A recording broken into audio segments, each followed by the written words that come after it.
Hey guys, it's Rachel from Thelittlereadinglamb, and obviously you know from the title of this video, I have a book review on The Beginning of Everything by Robyn Schneider. And this book, I just finished it yesterday night, and it was amazing. Before I start this review, if I'm looking down or over, I'm looking at my agenda where I keep score. This is a no spoilers review, and if you're new to my videos or just need a refresher, I rate my books in 5 different categories. Plot, character, cover, suspense, and overall in terms of reading it very soon, 5 out of 5, and not so soon, 1 out of 5. So basically, to begin, I'm going to read this little blue box on the back because it's not too long.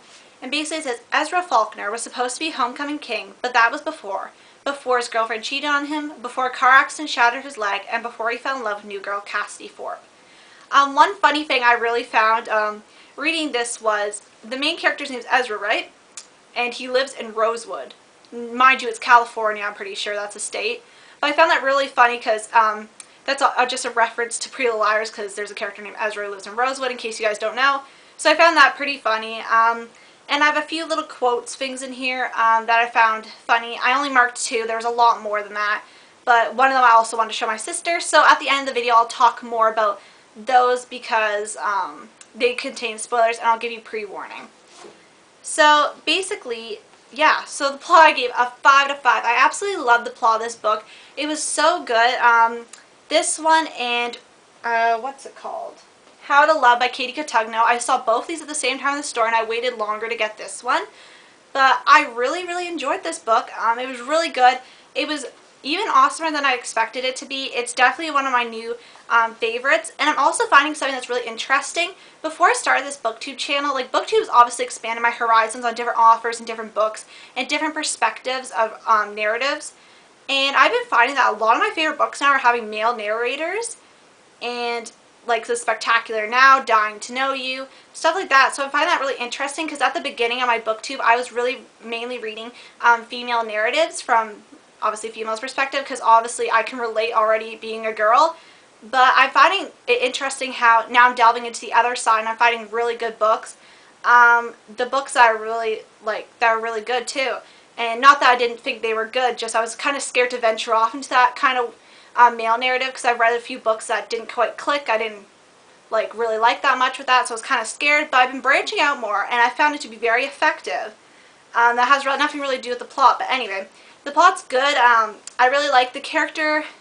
The characters are all great in this book, but that's not really about the plot. I really like the plot progression. In the middle, there was a tiny little part that got on my nerves.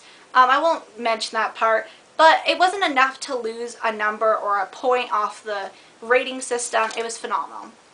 So, characters 4.5 to 5. Cassidy, who is his love interest, got a little annoying in the middle. If you've read this book, you might know what I'm talking about. But I really liked all the characters. They were so witty and funny.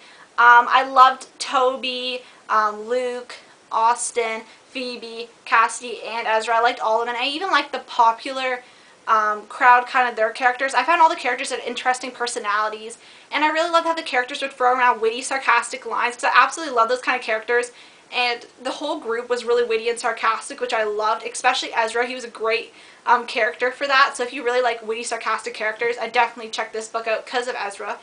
But it was really good. I loved all the characters' little references and jokes and stuff. It was really funny. But also this book does have some, I think it has some things where you kind of have to get it. It's kind of like glazed over, but there's like meaning in the text. I'm not going to, I can't think of an example right now, but yeah.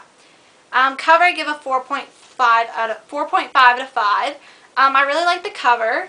I love this spine. That's one of the things that attracted me to the book with the blue and yellow contrast. I'll show you the side. Personally, it reminded me of something Dr. Seuss-ish. From one of his books, Dr. Seuss. I said Seuss. Yeah, anyway. Dr. Seuss-like, and I really liked that. I really like the font. I don't like the yellow and orange particularly together too much. It's okay. That's why I got a point off, because those color combinations, I think they blend into each other enough, but obviously the title is the main contrast and the author's name. And I like how they have the blue continues onto the back. Okay. So Suspense, 5 out of 5. I absolutely love the suspense in this book. I wanted to keep reading it. I got quite behind in the week on my 50-page book goal, but yesterday I really redeemed myself and was reading it and wanting to know what happened. Overall, I give this book a 5 out of 5. I absolutely love this book. It was super good. I definitely want to reread this sometime soon. Maybe in the summer I might do a rereading month where I reread some of my favorites from last year or the year before. That's what I was maybe thinking of doing, or maybe on a week off I have in February, who knows, but I really want to reread this again sometime soon, and maybe I'll know more references now. So now we're moving on to the part where I'm going to talk about two integral parts of the book. So if you have not read this book, I'll say bye to you guys, and thanks for watching, and come back here later if you want to see the spoiler part.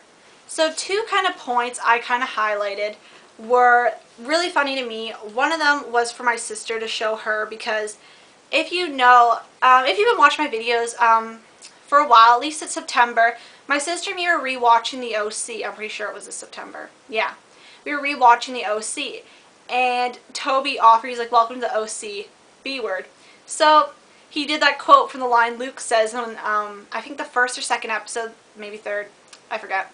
But that just made me laugh, so I showed my sister that because she's rewatching it again now, and it was just funny. And another line that I found was really powerful was when he was talking on page 131.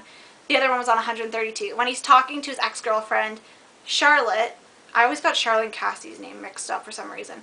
When he's talking to his ex-girlfriend, he goes, I'm as serious as a car crash. Like, that line, I was just, like, blown away. Like, that he would, like, say that so bluntly. But yeah, that was really powerful for me, that line. Anyway, I want to thank you guys so much for watching, and this has been my book review on The Beginning of Everything by Robyn Schneider. And if you guys have read this, definitely let me know in the comments if you loved it or you hated it. Yeah, so thanks guys for watching. I'll see you guys later.